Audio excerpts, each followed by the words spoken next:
বন্ধুরা, তোমাদের জন্য আবারও একটি খুব ইন্টারেস্টিং এনিমে সিরিজ নিয়ে এসেছি। তো লেট আস স্টার্ট। এই সিরিজের শুরুতে আমাদেরকে একটি খুব হাইটেক দুনিয়া দেখানো হয়, যেখানকার আকাশে খুব হাইটেক প্লেন উঠতে দেখা যায়। তখন একটি ছেলে নিজের হাত থেকে দুইটি ছোট্ট ছোট্ট রোবোটিক ল্যান্ডমাইন নিজের হাত থেকে ফেলে দেয়। ওই ছেলেটি ওখানে কোনো একটা জিনিস খোঁজার জন্য আসছিল। ওই ছোট্ট বোমা দুটি মাটির সাথে গিয়ে লেগে যায়। তখন আমরা ওই ছেলেকে দেখতে পাই যে কিনা আকাশে ফ্লাই করা ওই বিমানগুলোর মধ্যে একটিকে টার্গেট করে। আর আমরা আরো দেখতে পাই নিচের দিক থেকে আরো অনেক লোক সেই দিকে দৌড়ে যাচ্ছিল। ওই লোকগুলো ওই দিকে যাওয়ার সময় ছেলেটির রাখা ল্যান্ডমাইনের উপর পা দেয়, যার কারণে ওই ল্যান্ডমাইনের বোমাগুলা ব্লাস্ট করে। তখন আমরা ওই ছেলেটিকে দেখতে পাই যার নাম লিয়াও। ওই ছেলেটি হচ্ছে আমাদের এই সিরিজের মেইন হিরো, যে কিনা সবাইকে পিছনে ফেলে একাই এগিয়ে যাচ্ছিল। এর জন্য ওখানে থাকা অন্য টিমের লোকেরা তার উপর অনেক রেগে যায়। তাই ওই টিমের ক্যাপ্টেন তার সঙ্গীদেরকে বলে ওকে আটকাও। তখন আকাশে থাকা ওই প্লেনগুলো আপনা আপনি ধ্বংস হয়ে নিচের দিকে পড়ছিল,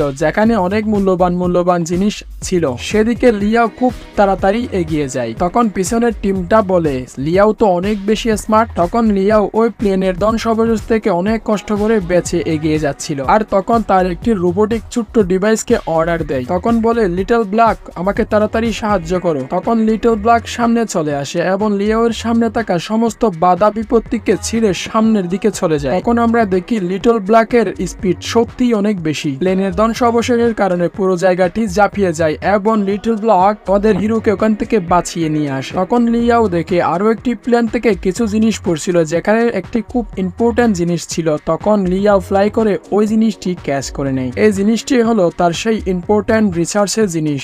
এরপর আমরা লিয়াওকে একটি জায়গায় বসে থাকতে দেখি এবং পেছনে পড়া সেই টিমটিও সেখানে চলে আসে এবং তাদের ক্যাপ্টেন তাকে বলে তুমি একবার নয় বারবার আমাদের জিনিস চুরি করেছো এবং তুমি এটা মনে করিও না আমার ফায়ার ড্রাগন ভেজিটেরিয়ান। আর বলে তুমি যদি নিজেকে বাঁচাতে চাও তাহলে আমার সামনে ঝুঁকে যাও এবং তুমি যে জিনিসগুলো চুরি করেছো সবগুলো আমাদের দিয়ে দাও। তখন লিয়াও তাকে একটি ছোট্ট জিনিস দিয়ে বলে আমি এটা ছাড়া আর কিছুই পাইনি, যেটি ছিল স্ন্যাপড্রাগন 17। আর এটি রিফাইন করা হয়েছে কিং লং মেনে। আর এটি মনে রেখো এটি হচ্ছে সবচেয়ে অ্যাডভান্স মডেল। আর এটি পুরো 5000 হার্টজ পার সেকেন্ড হিসেবে কাজ করে। আর তুমি যদি এটা নিতে চাও তাহলে আমি $3,000 থেকে $4,000 দিয়ে এটা তোমাকে বিক্রি করতে পারি, কিন্তু তার জন্য আমাকে ফেলং এর সাথে কথা বলতে হবে। তখন লিয়াও আরো বলে এই টাকাটা আমার এন্ট্রি এক্সামের জন্য প্রয়োজন, না হলে আমি তোমাকে এটা ফ্রিতেই দিয়ে দিতাম। আর তুমি তো জানো তুমি আর আমি একই রকম, আর তুমি চাইলে এটি সম্পর্কে ফেলং এর সাথে কথা বলতে পারো। তখন ওই মোটা লোকটি বলে কোনো সমস্যা নেই। তখন সে বলে এমনিতেই আমাদের নিউ সিটি চাও ইয়াং, যেখানে শুধু একটি ছেলে সেকেন্ড মডেল হাই স্কুলে পড়ে। তুমি আমার একটা কথা মনে রাখিও, তুমি যদি 9 মেজর জয়েন্ট স্কুলে এডমিশন পাও তাহলে আমি তোমাকে নিজেই ফায়ার ড্রাগন হয়ে নিজেই মারতে আসবো। এসব বলে সে ওখান থেকে চলে যায়। এরপর আমরা দেখি লিয়াও সবচেয়ে দামি জিনিসটি লুকিয়ে রেখেছিল। সে বলে তুমি যাও চলে যাও, এর চেয়ে অনেক দামি জিনিস আমার কাছে আছে। এরপরে আমরা চাও ইয়াং সিটিতে দেখতে পাই একটি বৃদ্ধ লোককে, যার কাছে লিয়াও আসে। আমরা দেখি তার কাছে অনেক রকমের পুরনো জিনিস পড়ে আছে। তখন লিয়াও ওই লোকটিকে বলে আপনি প্রথমে এই জিনিসটা দেখেন, আমি আপনার জন্য এই জিনিসটা অনেক দূর থেকে নিয়ে এসেছি। তখন ওই বৃদ্ধ লোকটি বলে এটা তো অনেক গুরুত্বপূর্ণ এবং ইম্পর্টেন্ট একটা জিনিস, যেটি আমি আমার ওয়াইফকে বলতে চেয়েছিলাম, যার নাম গড অফ ওয়েলথ। তখন ওই লোকটি বলে তুমি আমাকে আগে বলো এই জিনিসটা তুমি ফিক্সড কিভাবে করবে, কারণ এর কোয়ালিটি অনেক বেশি উন্নত এবং অ্যাডভান্স। আমি জানি এটি তুমি তোমার বাবার ওয়ারম্যানশিপে লাগাবে। আমি এমনিতেও জানি তুমি অনেক বেশি ট্যালেন্টেড একটি ছেলে, তাহলে তুমি এখানে থেকে নিজের ট্যালেন্ট নষ্ট করতেছো কেন? তখন লিয়াও ওই বৃদ্ধ লোকটাকে বলে আপনি এসব কথা বাদ দেন এবং এই জিনিসটা রেখে আমাকে অনেকগুলো টাকা দেন। তো তখন তাদের উপর দিয়ে অনেক হাইটেক একটি প্লেন উড়ে যায়। তখন লিয়াও বলে আমি এটার জন্য অনেক দিন ধরে অপেক্ষা করে আছি, ফাইনালি এটি তৈরি হয়ে গেছে। আমার সবচেয়ে পছন্দ এটির স্পিড। একদিন আমি অনেক টাকা কামিয়ে এইরকম একটি শিপ তৈরি করব।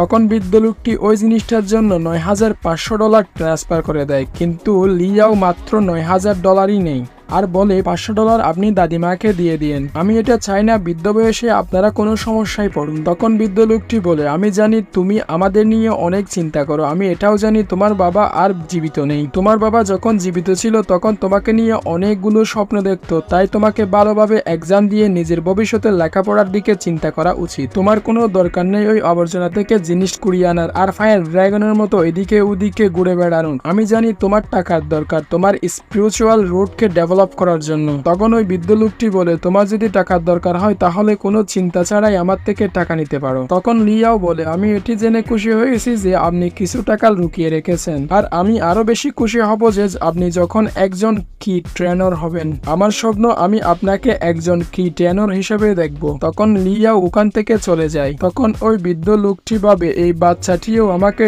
কি ট্রেনার বানানোর জন্য ভাবে, নাকি এমন নয়তো সে নিজেই একজন কি ট্রেনার হওয়ার জন্য চেষ্টা করছে। ওর জন্য অবশ্যই দরকার 9 মেজর জয়েন্ট স্কুল। এরপর আমাদেরকে আবারও ওই আবর্জনার জায়গাটি দেখানো হয়, যেখানে অনেক খারাপ এবং খুঙ্খার জীব রয়েছে, যেগুলোকে মেরে লিয়াও তাদের পাওয়ার নিজের ভিতর গ্রহণ করছিল।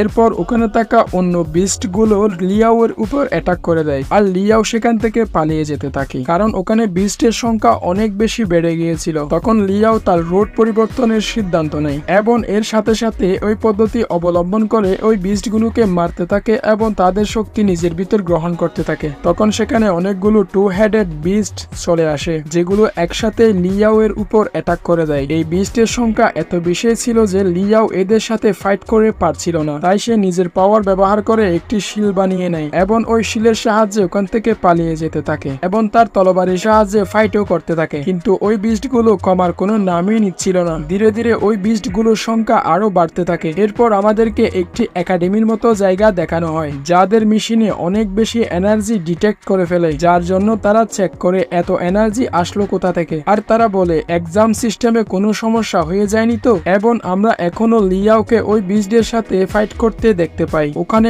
অনেক বেশি বিস্ট বেড়ে যায়, আর কিছু বিস্টও লিয়াওকে ধরে ফেলে। এরপর চারদিকে লিয়াও অনেক এনার্জি ডিটেক্ট করে এবং সেগুলোকে নিজের দিকে আকর্ষণ করে, যে এনার্জি গুলো ইউজ করে ওই বিস্ট গুলোকে মারতে থাকে এবং ওই এনার্জি ইউজ করে ওখানে তাকে একটি বড় মেশিন চালু করে দেয়। ওই মেশিনে লেজার লাইট দিয়ে ওদিক থেকে আসা সমস্ত বিস্টকে একসাথেই মেরে ফেলে। তারপরেও বিস্ট গুলো কমার কোনো নামই নিচ্ছিল না, বাড়তেই থাকে এবং লিয়াওকে চারিদিক থেকে ঘিরে নেয়। তখন লিয়াও এর চারপাশে একটি শক্তিশালী এনার্জি শিল্ড তৈরি হয়ে যায়। আর এর সাথেই এই এপিসোডটি এখানে এসে। বন্ধুরা, যদি এই ভিডিওটি আপনাদের ভালো লাগে তাহলে অবশ্যই লাইক দেবেন এবং কমেন্টে জানাবেন কেমন হয়েছে।